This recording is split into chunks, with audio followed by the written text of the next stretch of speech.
Pedro Rodriguez Filio was born on June 17th, 1954, and there is some discrepancy on his birth date, so it's either this or October 29th, 1954. But alas, he was born in the rural town of Santa Rita do Sapucaí, Brazil, and his life would begin in violence. Because while still in the room, Pedro's mother, Manuela, was kicked in the stomach by her husband, Pedro Sr., during one of many brutal beatings. And that kick would leave Pedro with a permanently dented skull, just a physical marker of the rage he was born into. And his father, though insane, worked really hard when sober, but alcohol just turned him into a complete monster, prone to explosive rages that terrified the entire household. And Manuela, for her part, ruled the children with an iron fist and a Bible. She was very quick to punish and had no hesitation when it came to beating her sons. So it was kind of like a domino effect in the household. And Pedro was actually the oldest in what ended up being at least 8 siblings. And he took that position very seriously because family was all that the poor had in Brazil, so it was everything to him. And in a home dominated by fear, he believed it was his responsibility to look out for the smaller siblings. So that sense of duty would become central to his whole identity. And later,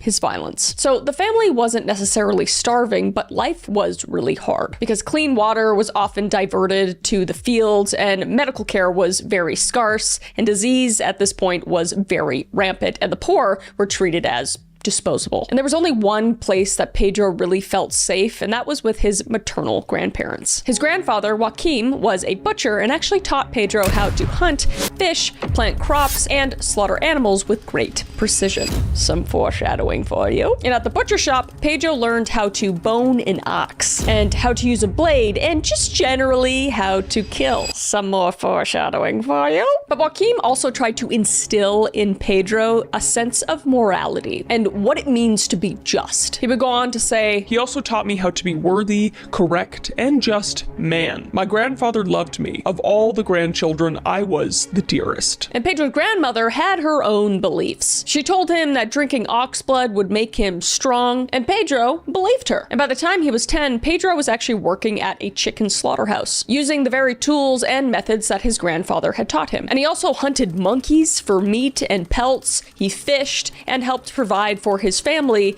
in any way that he could. At the ripe age of 10 years old, no less. Like, what was I doing when I was 10, man? Was I doing just like sniffing markers, maybe?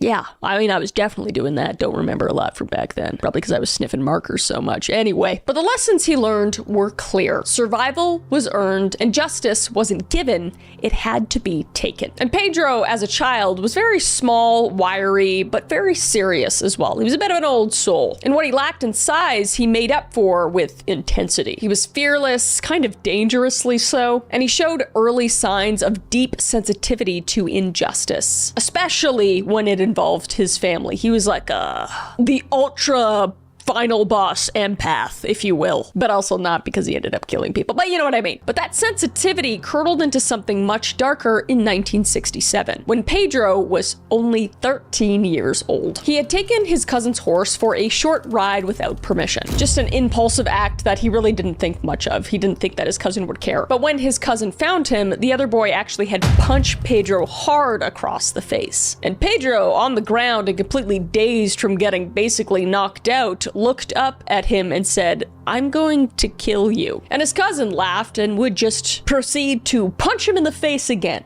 Poking the bear, if you will. And Pedro, he wasn't laughing, and he also didn't forget. So weeks would pass, and the cousin wouldn't apologize, and other relatives heard about the incident and kind of mocked Pedro for being weak. Different times. And inside him, something began to fester. And this wasn't just anger, it turned into an obsession. And the opportunity for revenge came at the sugarcane mill, where Pedro and his cousin were assigned to feed cane stalks into an industrial press. Yeah. Foreshadowing! And the press is basically 2 giant steel rollers that crush the stalks into a pulp. So Pedro would do his job and also wait for his moment. And then, without any warning, Pedro would shove his cousin into the rollers. And his cousin's arm would get stuck into the press and it would crush it all the way up to his shoulder until the machine just completely jammed out. And Pedro, still not being satisfied with this revenge, would proceed to pick up pruning shears and stab his cousin repeatedly, just trying to reduce the body enough so it could still push through the press. Just, I mean, foul.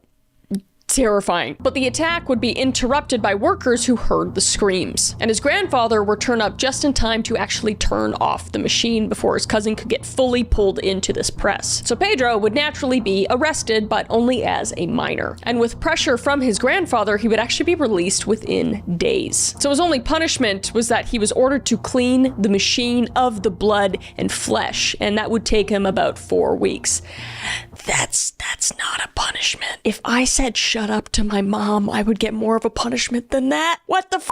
And Pedro, later in life, would retell the story with just pure amusement, laughing as he described the attack. Because he felt no remorse for his cousin because his cousin had wronged him and he was bringing him to justice in his mind. The balance had been restored, basically. And with that, Pedro Rodriguez Filho felt his first taste of justice. And of something else too, which was pleasure, and the urge to kill had awakened. So in 1968, Pedro was 14 years old, and this is when his life would take an irreversible turn, because his father, Pedro Sr., had worked as a night janitor at a local school, but was abruptly fired without severance after being accused of stealing food and supplies during his shift. And though Pedro Sr. denied all allegations, his word was dismissed in favor of a daytime guard who claimed Pedro Sr. was responsible for it. And the consequences were devastating for the family, because with his father jobless and branded as a thief, the Rodriguez family spiraled into poverty. And Pedro would watch as his siblings just went hungry and his mother, Manuela, cried in silence. And Pedro believed that his father had been wronged, because although Pedro Sr. was kind of a piece of shit, he didn't steal. So Pedro believed that the balance once again needed to be restored, and someone had to pay. So Pedro would just retreat into the wilderness, armed with a .36 caliber rifle, a machete, and a green army backpack, and he built a makeshift camp in the forest. He just went full feral mode. And he would live here for months, surviving off wild game. He's 14 at this time. He just disappeared and started just living off the land, just planning and waiting. Because this wasn't a retreat. He was just meticulously planning something. And one night, Pedro laid in wait outside the deputy mayor's house, the very man who had authorized his father's dismissal. And when the deputy arrived in the Jeep, Pedro raised his grandfather's rifle and fired. And he would shoot the man and he would die instantly. And that's when Pedro would just flee into the dark. And this would be the first man that Pedro had killed, because his cousin didn't die in that incident somehow. I don't know how he didn't die, but he didn't. But this would be the first man that he would kill, and he would not be the last. But he said when it was done, he felt no remorse, he felt satisfaction, and he felt righteous. But the injustice hadn't been fully avenged at this point. Not yet. Because there was still someone responsible for the pain his family was facing. So he allegedly told himself, moving forward, he would tell the victims why he was going to kill them. Sound like anybody we know? Tonight's the night. So Pedro would wait for the right time to strike his next victim. And it would be a month later when Pedro returned to the school where his father once worked. And his next target? The day guard. The man he believed had falsely accused Pedro Sr. and ruined his entire family's life. So Pedro would wait outside the storeroom where the guard usually began his shift. So when the man arrived, Pedro would again lift his gun, but he wouldn't shoot just yet. He would actually force the man into a chair. And then he told him exactly why he was going to die, saying, "Did you see what you did? It destroyed my family. My brothers are starving because of you. Is it fair that you did this?" And the guard would just sob and break down and beg for his life, but Pedro wouldn't have it, and he just shot him twice. And then he would pile boxes and furniture over the body and set it all on fire before fleeing the scene once again. Do not wrong this guy, my lord. Oh, and he's 14 at this point. So with the authorities now closing in, Pedro just went into hiding. And he would completely flee metropolitan Sao Paulo, taking refuge in a home with his godmother. And it would be there that he met a woman that would change his life. And that woman was Botinha. And Botinha was a widowed drug trafficker known for her beauty, influence, and iron fist of control of a local criminal organization. organization. And she would just take Pedro in. And she would actually become his lover, which I'm not sure of the age of her, but she was definitely a lot older. But she would have a lot of influence over him, and she would actually start to work him in the drug trade. And though Pedro was still a minor, obviously, his relationship with Botinha granted him unusual status and power within the gang. But his rise in this power kind of stirred resentment from older traffickers, who saw him as just an upstart. And according to one of the rivals' girlfriends, Pedro had been targeted for assassination at this point. And after she told Pedro, he constantly kept one eye open. And soon after all this, Pedro would actually be invited to a lagoon, supposedly for a swim just to smoke with the boys. But as they started walking towards the water, Pedro would slowly become more and more suspicious, because the others were acting kind of strangely and they were armed.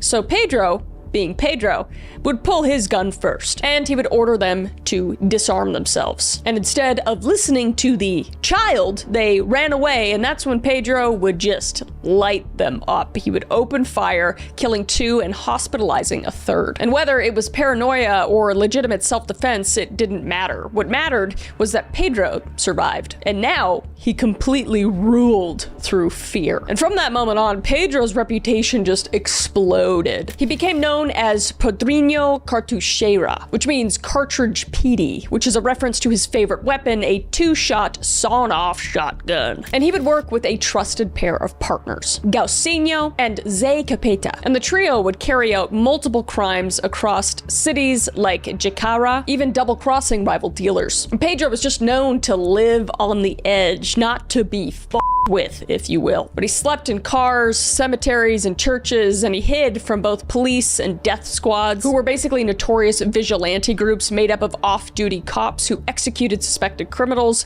with impunity. So he would be doing his thing, living on the edge, doing crime, and then one day, karma would get him back, and he would be ambushed. And during this ambush, Botinha would be killed, and Pedro would be wounded. So Pedro, just shattered and completely in poor health now, sought refuge again with his family, because he just lost the love of his life, and, you know, the person that introduced him to this whole crime world basically groomed him, and he was wounded. So he would seek refuge with his family, but this time his relatives practiced candomblé macumba, which is an Afro-Brazilian religion involving spiritual possession and ritual sacrifice, sometimes referred to as black magic. And they put Pedro through a ceremony involving him drinking the blood of a black cat, dancing, drumming, and a ritual burial of the carcass with seeds inside. And a short time later, Pedro would actually go to retrieve the seeds from the buried carcass and wear them as a necklace. And this represented being a spiritual talisman that he believed would make him completely invincible. And he would go on to say, "From then on, the cops opened fire, but the bullets didn't hit me." He claimed,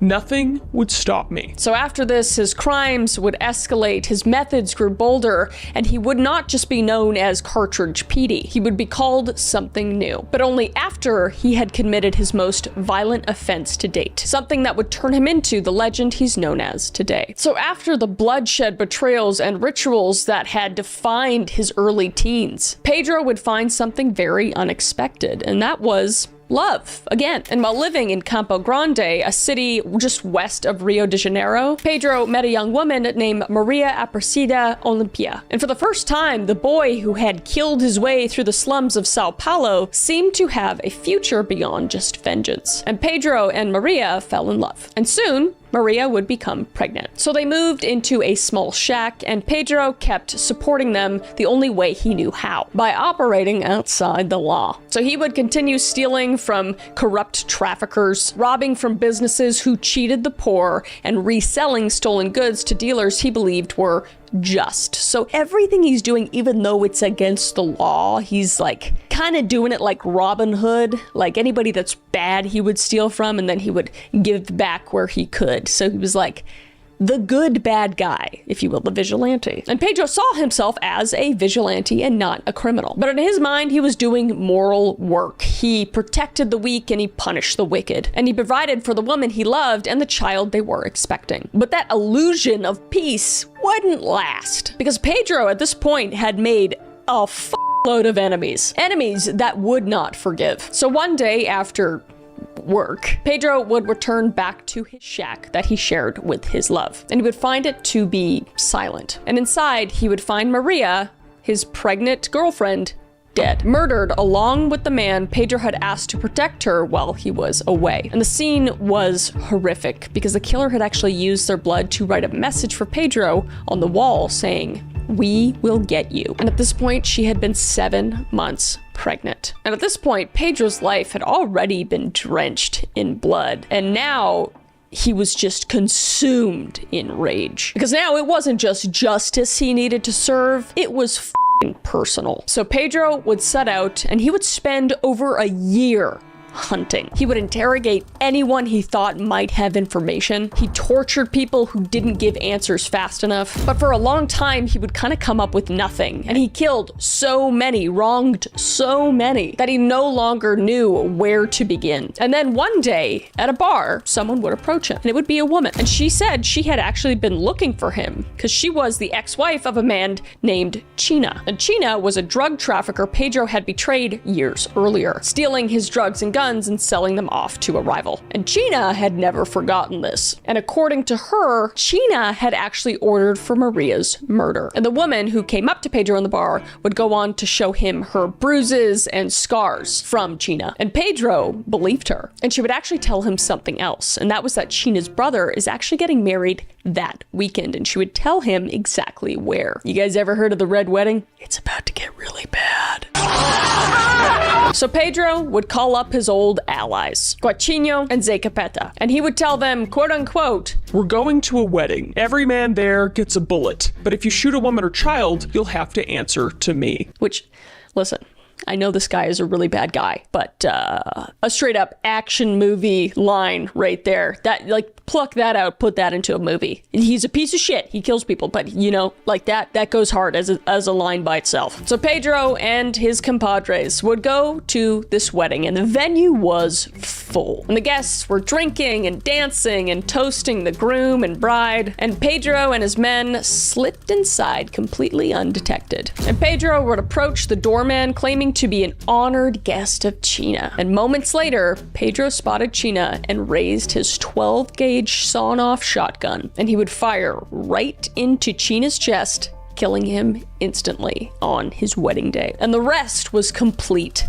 carnage. Pedro and his crew opened fire on male guests, sparing only women and children. And 7 men would be killed and 16 more would be wounded, and China's mother was actually hit. But Pedro would later say that was her own doing as she tried to shield her son. And after the massacre, the trio would just walk out the front door, just calmly and confidently. And they would even go to a nearby bar to get a drink to Selly. And from that day on, he was no longer just a teenage killer. In the streets, he was now known as Padrino Matador, which means Little Petey the Killer. And that name was everywhere. He was like a mythic figure, the boy who avenged his unborn child. It was like movie shit to people. The man who massacred an entire wedding party in the name of justice, and who claimed to be guided not by impulse, but by a moral code. Sounds like somebody else we know. There were so many lessons in the vaunted code of Harry. So the wedding massacre would send shockwaves through the criminal underworld. 7 men lay dead, 16 wounded, and none of them were innocent in Pedro's eyes. But to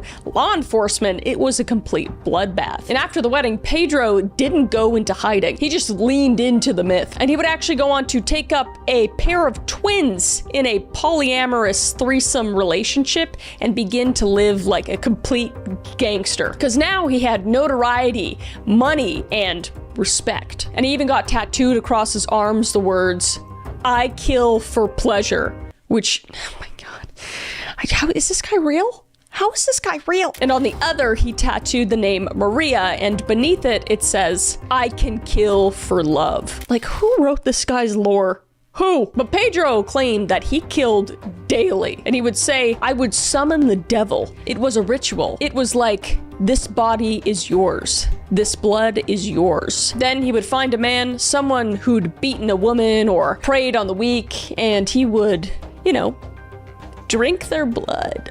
Because that's what he grew up up thinking he had to do. Just as his grandmother had once told him would make him stronger. But mere months after avenging Maria, another personal grievance would arise. And this time, it would involve his cousin. Pedro would discover that his favorite female cousin had become pregnant, but his boyfriend disgracefully refused to marry her, and he would just abandon her and his unborn child. So Pedro, naturally enraged by the mistreatment of his cousin, took it upon himself to retaliate. And he would hunt down the boyfriend and shoot him in the head in cold blood as punishment for dishonoring the family. Don't with this guy, man. But in Pedro's eyes, this was just another righteous kill. The man had wronged his flesh and blood, so lethal vengeance was warranted. In Pedro's mind, not mine. And this incident would just add to the growing tally of Pedro's victims, proving that no perceived injustice against his family would go unanswered, even relatively minor domestic ones. So Pedro's reputation would continue to grow, and he was now a fully wanted man, hunted by both the police and the death squads that we talked about before. But even the death squads kind of hesitated around Padrino Matador, because his name carried weight and his reach extended farther than most knew. But luckily, legend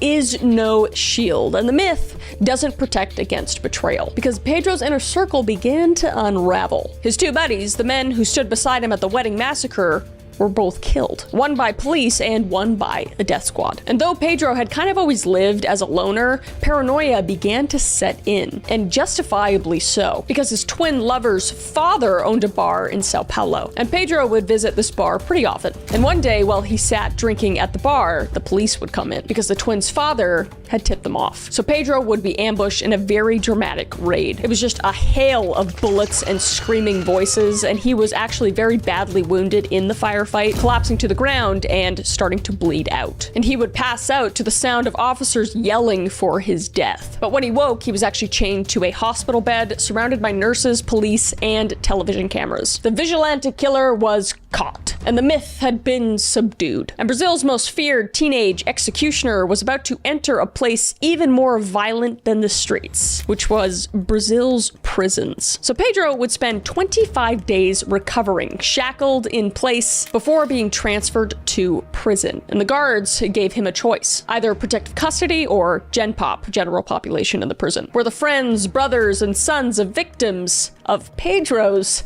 were waiting in wake. But Pedro didn't give a and he went to Gen Pop, which is crazy, because there's just lines of people waiting to kill Pedro. So he entered a system notorious for its brutality, overcrowding, and corruption, and where guards often handed over power to the inmates and violence ruled everything. Like one of the scariest places you can go on Earth. And on the ride to prison, Pedro was chained inside the transport truck with another man. And this man was a serial rapist, just the lowest of the low. And by the time they got there, only one man was left alive in the back of the van. So from the moment he arrived, Pedro sent a message: he would not be intimidated. And within days, 5 men tried to ambush Pedro in the yard. But when it was over, 3 were dead and 2 ran off bleeding. And Pedro, he walked away basically unharmed. Pedro had quite literally entered one of the most violent prison systems in the world, and he just made it his bitch, because he would just turn anything into a weapon: spoons, wires, shivs, just his bare hands. And when he couldn't find a blade, he just relied on his fists, or his specialty, breaking necks. How is breaking necks a specialty? That's a very hard thing to do. They make it look so easy in movies and stuff. They just go,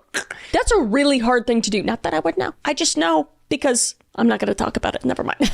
No, I've literally asked doctors because I was curious. I'm like, hey, everybody makes it so easy, like, to break necks in movies. And they're like, no, it's really hard. You need brute force to do that shit. Anyway, I'm digging a hole right now. But to maintain this type of strength, you know, to be a breaknecking specialist, he would maintain his strength daily, punching the concrete cell walls until they were slick with his blood. Also building his pain resistance like armor. And he would learn martial arts in prison, and he would lift homemade weights made from water bottles and broomsticks. But Pedro wasn't impulsive. Sometimes he would even befriend his victims, gain their trust, eat meals with them, even hug them, only to kill them months later once they were comfortable. He was just like a meticulous planner. Like, unfortunately, he was very smart. Reminds me a lot of Ed Kemper in a way. Like, he was very patient and he observed and he learned, but Ed Kemper's just like a whole other, he was not a vigilante, he's just a monster. If you want to know more about that one, you go to this video over here. But anyway, Pedro stood on a pedestal of up morals, basically. But he believed in execution and not emotion. He didn't have regret after he killed somebody, and he didn't hesitate when he did kill someone. And in time, Pedro became the boogeyman behind bars. Other inmates feared him, guards learned to stay the out of his way, and still, he kept killing. So Pedro would just thrive in this environment, and he did so through murder. Bad guy. I cannot say enough. This is a bad guy, okay? I know I'm saying this like he's like, dude, look at, well, this is crazy what he did. I mean, it is. It's fucking crazy. This whole story sounds like it's straight out of a movie. It's not. He's killing people. He's bad. He's a piece of shit. Are these bad people that he's killing? Maybe. Maybe. Do they deserve to live? Probably not. But that's not for me to say. Okay, and that's not for a human that has no just or right to kill someone to decide, you know? So I'm just putting that out there. I'm just telling a story. A real story that's insane. But anyway, back in prison, not all of his killings were actually driven by revenge. And in one case, that became folklore in the Brazilian press. Pedro claimed to have killed a cellmate simply because the man snored too loudly. Just, it's like, you can't get on this guy's nerves, I swear, oh my God. But later, he would clarify that the truth was much darker. Because during a hospital transfer, Pedro had shared a room with a prisoner who watched him too intently while he was being intimate with his girlfriend during a visit. And Pedro would say that he disrespected me. He stared. That's why I killed him. And he would slit the snoring man's throat.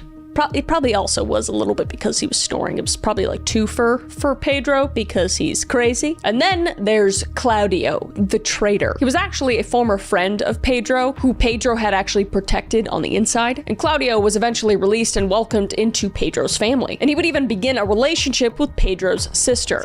Good luck, dude. What the? Don't do that. But after an altercation with Pedro's brother, Claudio shot and killed Pedro's sister, Silvana. Run! Actually, don't run. I mean, you're a piece of shit. You killed an innocent person, so you should go back to jail. But also, run! So when Claudio would naturally return to prison for killing Pedro's sister, he expected some serious vengeance for Pedro, because he's been around the block. So day by day would go by and he would just be looking over his shoulder waiting for Pedro to get his vengeance. Oh, one day he did. Because while Claudio was studying in his cell, Pedro would waltz in and he would grab him by the hair and cut through his throat with a knife, completely decapitating him. Pedro would go on to say, he was my friend, but I just had to kill him. I'm justified. Which, like, he killed his sister, which, again, no, killing is bad. Killing is really bad, but what? You poked the bear of bears. So as his infamy grew, Pedro began receiving letters from people on the outside, begging him to kill specific inmates. He was becoming like a bounty hunter within jail. Anyone from grapists to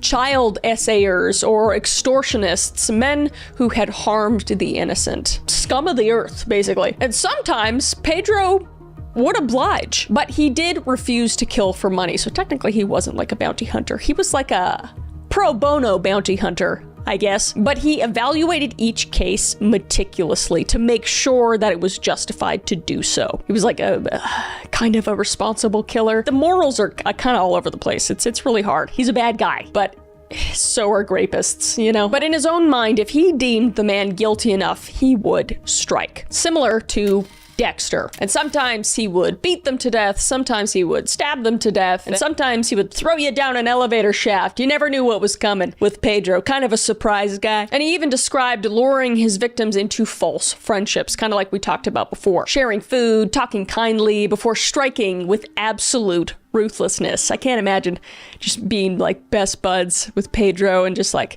skipping through the halls of prison and eating food only to get like a sandwich shoved down my throat along with a fist. And Pedro would even go on to later tell a TV reporter about the day that he set a personal record, a PR. 16 people killed in one day. But the story is kind of murky and unconfirmed by public records. Low-key, believe it after everything I've heard about him so far. But Pedro claimed that a prisoner spread a rumor that led to the death of Pedro's friend. And in retaliation, he said he entered their ward and went on a stabbing spree, claiming afterward that he actually couldn't hear for 3 days from all the screaming. So whether true or mythologized, it fit the image Pedro had cultivated. A relentless executioner who claimed to purge prison of those he deemed unworthy of life. Guy was the Grim Reaper of prison. And his official body count was 71 confirmed kills at this point. But he insisted the number was much higher. And again, low-key, believe him. So the state had given him a cell, and Pedro turned it into his killing fields. But it's just crazy to me that they didn't separate him from Gen Pop after he killed, I don't know,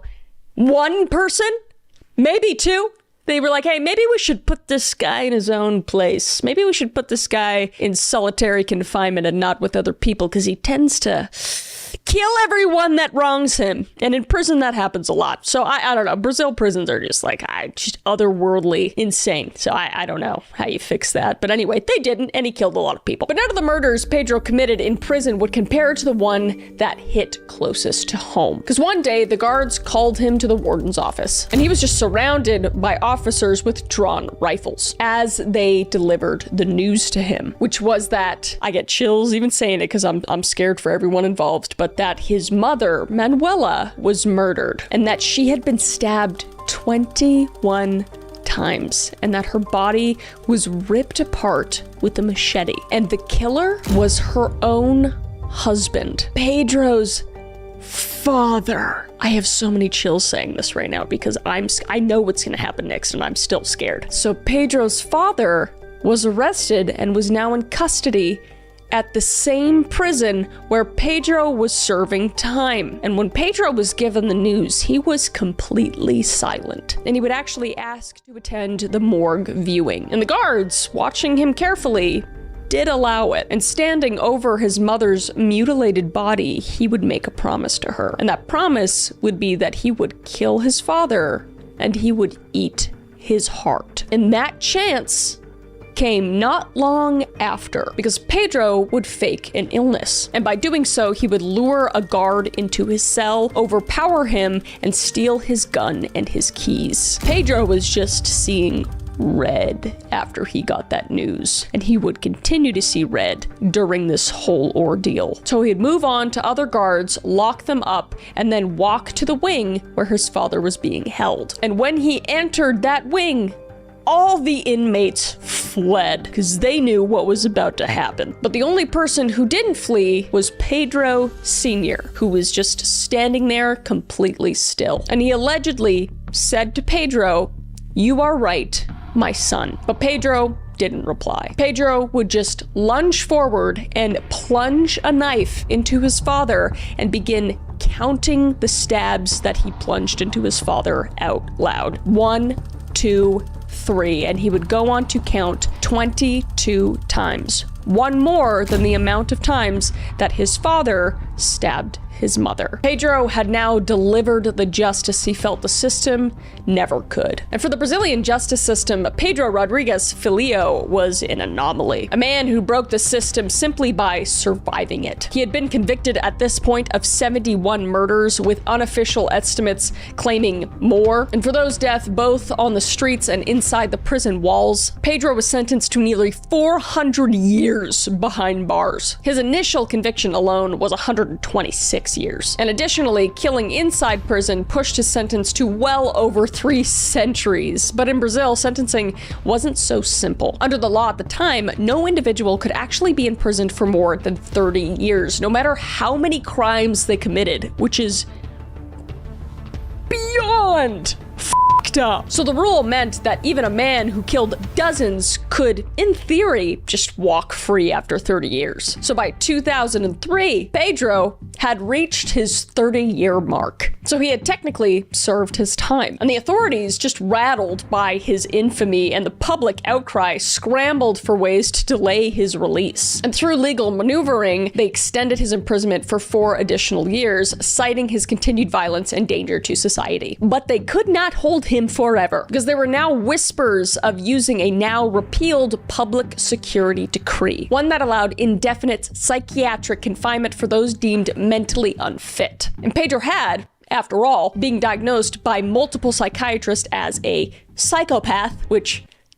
duh, and he was incapable of remorse and driven by violent self-affirmation. But unfortunately, that loophole was gone. And by law, even Brazil's most prolific serial killers could be set free. And on April 24th, 2007, after 34 years in prison, Pedro Rodrigues Filho strolled, and danced out of prison because the system had done all it could and it still wasn't enough. But the world Pedro had stepped into was unrecognizable. His technology had changed, cities had changed, and even the people looked different. Pedro didn't know how to ride a bus, use a cell phone, or operate modern farm equipment. So the man who once ruled the prison yards had to ask strangers how to navigate everyday life. So Pedro would move into a small pink cottage surrounded by trees, reportedly located in Fortaleza in Ceará, and he would take a job as a farm caretaker. And he would acquire a laborer and begin attending church regularly, attempting to reshape himself into something new, something more peaceful, trying to turn a new leaf,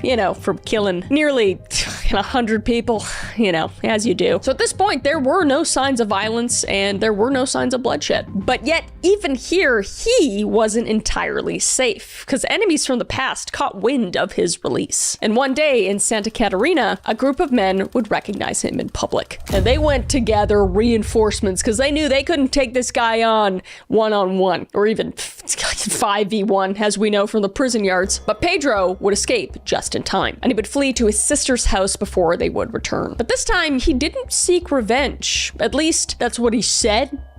But patterns be patterns, and the peace wouldn't last. And on September 15th, 2011, at around 11 a.m., police raided a farmhouse in Camboriú, acting on an anonymous tip. And Pedro just happened to be there, and he offered no resistance. And officers would find a loaded .38 caliber revolver and a legal weapon and took him into custody. But this time, the charges were different. He was accused of involvement in 6 prison riots during his earlier incarceration and for the unlawful imprisonment of a guard during one of them. And a possession of a revolver just added another charge to that list. And as reporters swarmed around the station, Pedro stood before the press. And he was calm and measured and very soft-spoken. And a reporter would ask him, "Do you think you've paid for your crimes?" And Pedro would nod slowly and say, "I've paid for my crimes." So he would hand his Labrador over to his neighbor, and he would return to the one place that had shaped him more than any other. And that was prison. But this time, he was sentenced to 8 years. So on December 6th, 2017, Pedro, once known as the Pedrinho Matador, Brazil's most feared killer, was released from prison a final time. And he was 64 years old, but still looked younger than his years, because a lifetime of prison workouts beginning at 4 a.m. every morning had kept his body lean and strong. So the legend had aged, but the presence remained what seemed unchanged. And this time, Pedro had claimed he was really different. He said that he no longer killed, that he did want peace, and that he just wanted to spend time with family. His family being his sister Clarice, his niece Jacqueline, and her husband. And he would go to church, he preached about forgiveness, and he talked about a future that didn't involve violence. But he also admitted in interviews that the urge still flickered within him. And he was allegedly asked if he still felt that temptation to kill, where he responded, "Yes, but it fades away." And he said that the last time he killed was around 5 years earlier between his first and second release, but he wouldn't elaborate, and he claimed that it was complicated. And with Pedro no longer killing, allegedly, he had found another outlet, a similar one to what I found, which is f***ing weird, and that is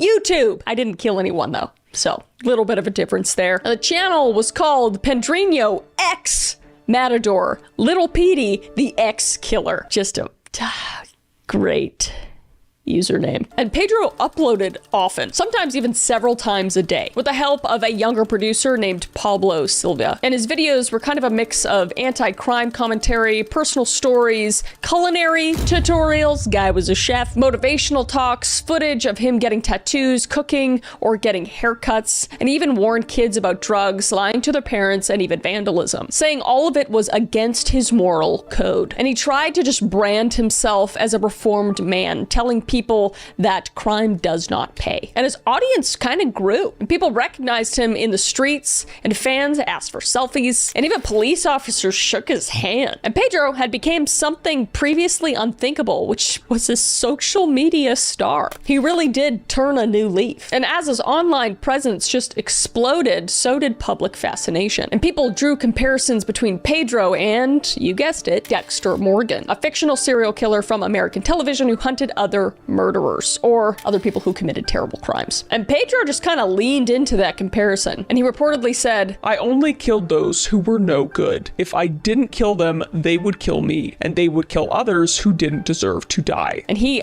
continued to give interviews, and he even released an autobiography. And he would start collaborating with filmmakers and musicians, even appearing in a rap song about his life. But as he attempted to rebrand himself as a man of peace, he also covered up his past. Like, literally. Because he began replacing his old tattoos. Like, you know, I kill for pleasure became a scorpion, and revenge became love. And a crude devil tattoo became a tribal symbol, and an odd cross on his back transformed into Jesus and cherubs. And even Maria's name was covered with a feather. So he was literally trying to erase his past, but at the same time owning up to it with all of his videos. And he would even go on to list himself as single on Facebook. And in the comments, women filled his posts with hearts, roses, and marriage proposals. So Pedro, once the terror of Brazil's prisons, had become a brand. To some, he was a completely redeemed man, but to others, he was kind of a walking contradiction. And to many, he was something even stranger, which was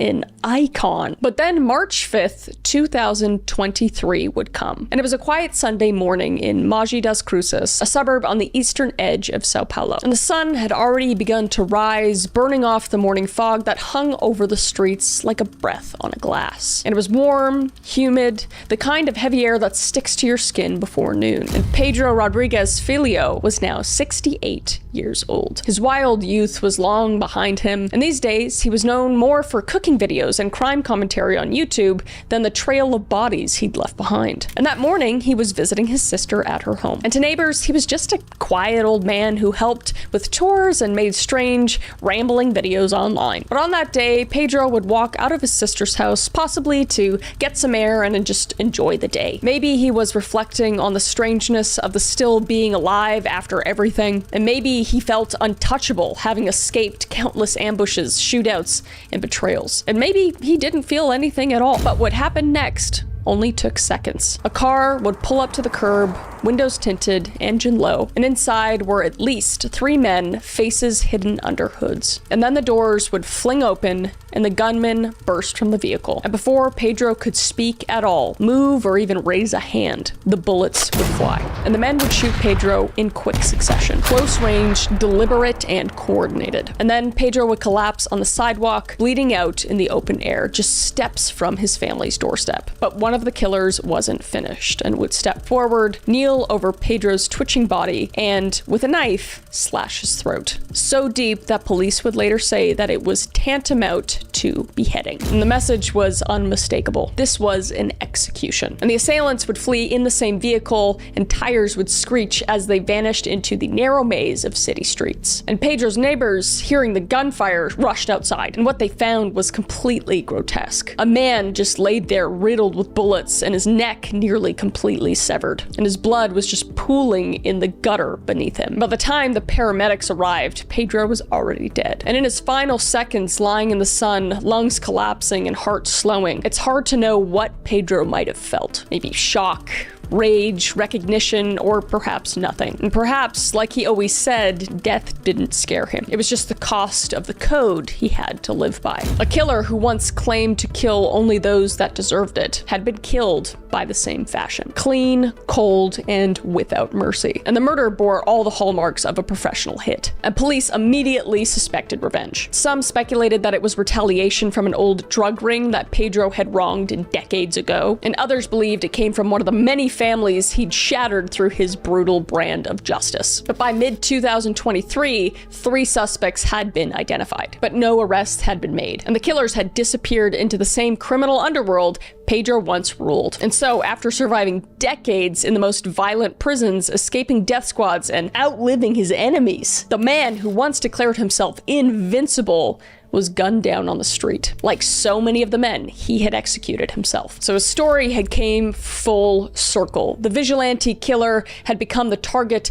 of vigilante-style killing. Some say it was poetic, and some say it was irony. But Pedro Rodriguez Filio will forever be remembered for the sheer number of people that he killed. By official records, he was convicted of 71 murders between the years 1968 and 2023. But according to Pedro himself, that number was conservative. He claimed the true count was well over 100. And 47 of his confirmed victims were inmates, and most of them were convicted murderers, rapists, and thieves. And the rest included drug traffickers, gang members, and individuals he executed during his teenage vigilante years. And a handful, as we know, were personal. And at the end of the day, Pedro was diagnosed as a textbook psychopath. He was diagnosed with antisocial personality disorder, exhibited paranoid delusions, and possessed a chilling absence of empathy or remorse. And Brazilian psychiatrists even labeled him as the perfect psychopath. He could be calm, intelligent, and even charming. But underneath that surface was a man who had normalized murder as a way of life. And criminologist Elania Casoy even called him a rare Avenger-type serial killer, someone who built his entire identity around eliminating evil, with pride in the precision of his kills. And Pedro's sharp memory and strategic cunning made him even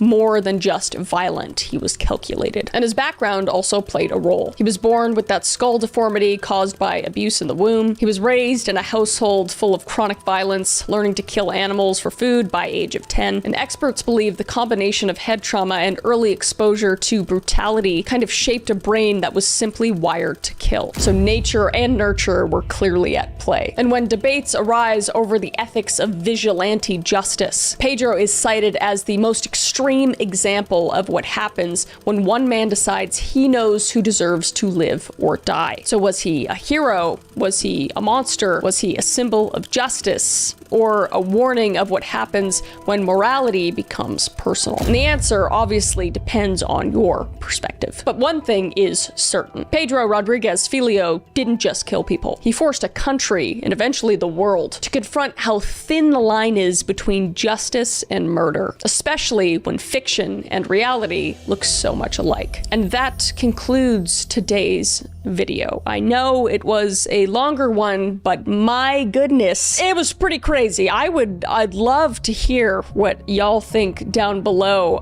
Very curious. I know it's just a all over the place case. I had not heard about him previously, and in reading about him, I'm just mind blown about it all. But anyway, I appreciate you being here, and I appreciate the support, and I hope y'all stay safe, and let me know what else you guys want to see down in the comments below. I do love reading your comments. Until next time, I will see your beautiful face. Okay?